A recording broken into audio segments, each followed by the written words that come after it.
I hold in sacred memory 2 priesthood bearers who had qualified for the Spirit of God to go with them on the errand to which the Lord called them. They had found the restored gospel themselves in America. They were the Lord's servants who first spoke of that gospel to 2 of my European ancestors.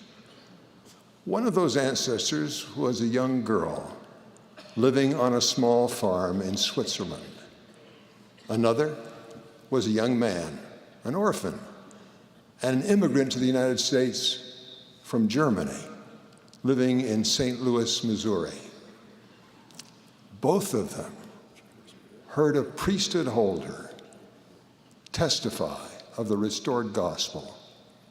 It was for the girl by the fireplace of her little home in Switzerland. By the way, it was raining that night, she wrote in her journal.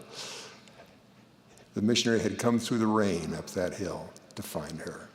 And for the boy, it was sitting in the balcony of a rented hall in America.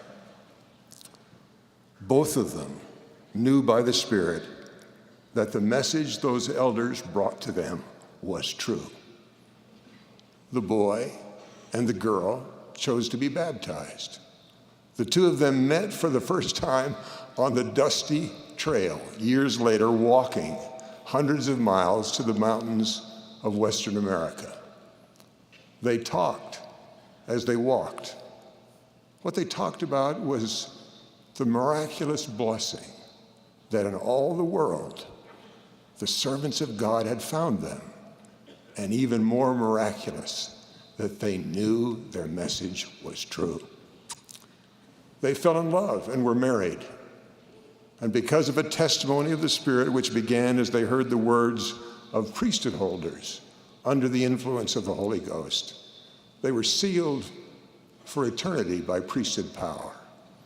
I am among the tens of thousands of descendants of that boy and that girl who blessed the names of 2 priesthood holders who brought the ministrations of the Spirit of God with them as they climbed the hill in Switzerland and rose to speak in that meeting in St. Louis. That happy story and millions more like it are repeated across the world and will be over generations. For some, it will be the story of a young home teacher who said words that sparked a desire in your grandfather to come back to the church. For some, it will be the words of comfort and blessing from a patriarch that sustained your mother when tragedy nearly overwhelmed her. There will be a common theme in all those stories. It will be the power of the priesthood in a holder whose power to serve was magnified by the power of the Holy Ghost.